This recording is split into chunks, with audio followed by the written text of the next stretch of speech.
आम आदमी पार्टी कह रही है कि कांग्रेस अब इस देश की काबिल ही नहीं बची है, तो इसकी अब बात क्यों करें? आपको क्या लगता है? क्योंकि 24 में आप जा रहे हैं और सवाल ये खड़े हो रहे हैं कि लोकतंत्र अब बचा नहीं है। देखिए, आज मजे की बात यह है कि पैनल बड़ा बढ़िया है। एक पार्टी है जो भारत की सबसे नई पार्टी है, नई नवेली है, अजब अलबेली है। एक पार्टी है भारत की सबसे पुरानी पार्टी है। कोई चीज ज्यादा पुरानी हो जाती है तो घर में कहते हैं ना, पुरानी धुरानी हो गई, किनारे रख दिया जाता है। उससे भी ज्यादा हो जाए तो फिर फटे पुराने हो जाते हैं तो बाहर कर दिया जाता है। ये उस स्थिति की तरफ बढ़ रहा है। मजे की बात देखिए, उन्होंने क्या कहा, हमने जितनी तेजी से प्रगति की है उतनी तेजी से किसी ने नहीं की। सही बात है। अरे 10 साल में क्या, हमें 72 साल हो गए, कभी कांग्रेस से समझौता नहीं किया। 72 दिन में कांग्रेस से समझौता किया, इसलिए सत्ता में। और इतना ही नहीं, मजे की बात देखिए, सबसे पहले दिल्ली में जब 8 सीटें कांग्रेस की थी और 32 हमारी और 28 इनकी थी, कांग्रेस ने इनकी पालकी ढोई, सत्ता की दहलीज पार कराई, और फिर भैया उन्होंने दिल्ली तो छोड़ो पंजाब भी निपटा दिया। तो इसलिए इन दोनों के बीच का जो आपस का दर्द है, इन्होंने कहा ऐसा एक ऑल्टरनेटिव मॉडल दिया है केजरीवाल जी ने। मुझे तो समझ में नहीं आता, वो ऐसा मॉडल है जो हर साल अल्टरनेट होता रहता है। आज तक एक भी मुद्दा आप नहीं बता पाएंगे जिसके ऊपर उन्होंने कभी यू टर्न न लिया हो। मतलब एक स्टैंड, उदाहरण के लिए किसान बिल सबसे पहले पास करने वाली विधानसभा दिल्ली की थी, वापस ले लिया।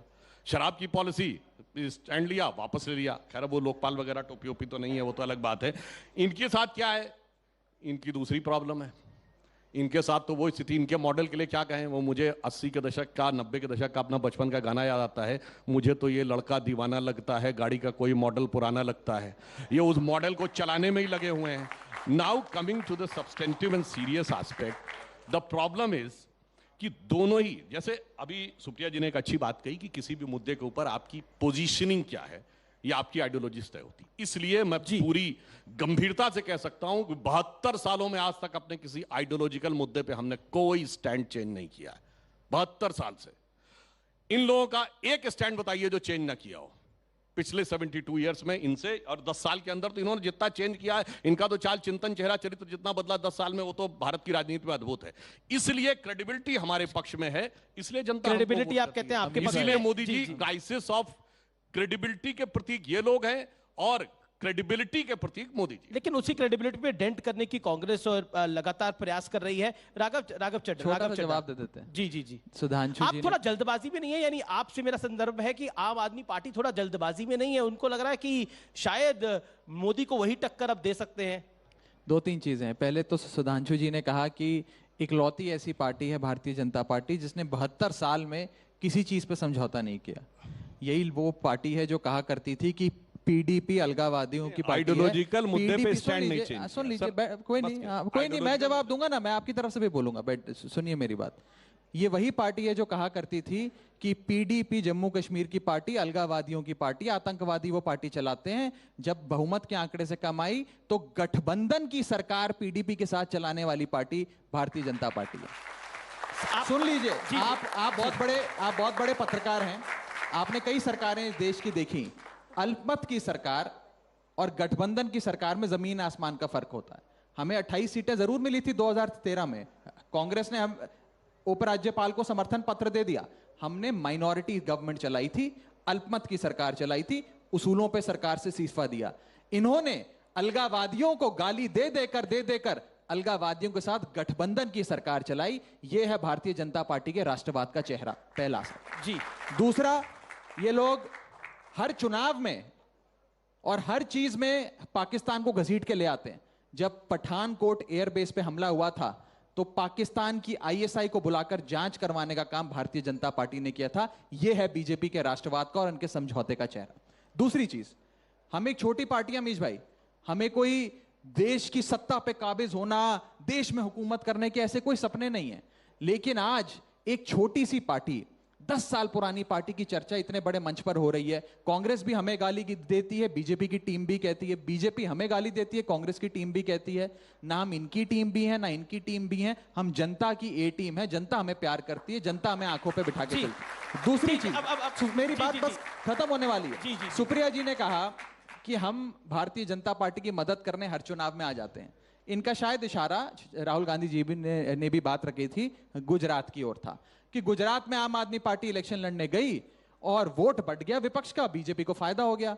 भाई आम आदमी पार्टी मेघालय में और त्रिपुरा में और नागालैंड में और नॉर्थ ईस्ट के अन्य राज्यों में तो इलेक्शन नहीं लड़ी, सारे इलेक्शन ये लोग हार गए। वो इसलिए हार गए क्योंकि फायर इन द बेली जो होती है ना, लड़के जीतने की ताकत, वो अब कांग्रेस में नहीं रही। कांग्रेस बूढ़ी हो चली है, आईसीयू में बैठी है। अब एक नई ऊर्जावान पार्टी ही भारतीय जनता पार्टी को मुकाबला दे सकती है, वो है आम आदमी पार्टी। कांग्रेस अब बूढ़ी हो गई है, कांग्रेस अब आईसीयू में बैठी है और कांग्रेस में अब वो दमखम नहीं बचा है। एक पुरानी कहावत याद आती है कि हमने देसी की खाया था, हमारी कलाई सूंघ लीजिए। कांग्रेस का शासन हुआ करता था एक समय पर, कांग्रेस राष्ट्रीय राजनीति की धुरी होती थी, वो धुरी अब भारतीय जनता पार्टी बन गई है। उत्तर प्रदेश से आप साफ हो गए, दिल्ली से आप साफ हो गए, अगर हम नॉर्थ ईस्ट से देखें तो वहां पर भी आपको हार का सामना करना पड़ा।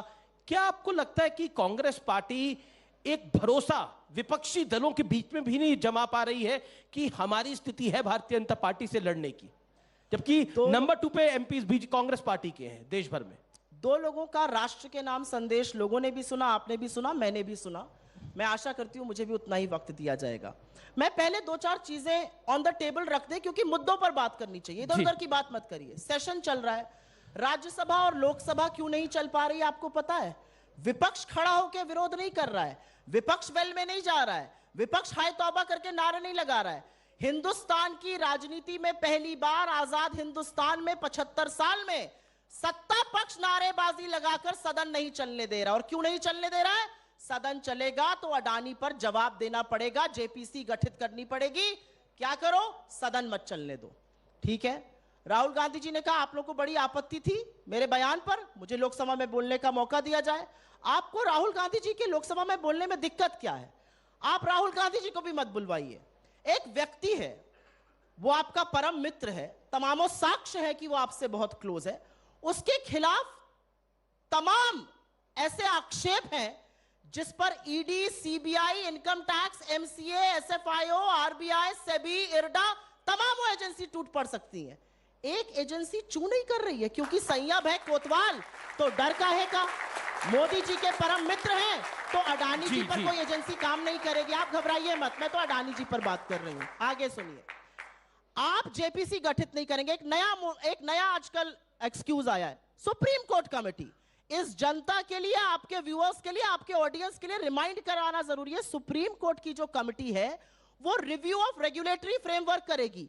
वो ये तफ्तीश नहीं करेगी कि 82 गुना शेयर कैसे बढ़ा, विनोद अडानी कभी शेयर होल्डर होते हैं कभी नहीं होते हैं, बेनामी पैसा आने के आक्षेप लगे हैं, तमामों शेल कंपनीज हैं, ये वो नहीं करेगी। ये काम करना सरकार का है।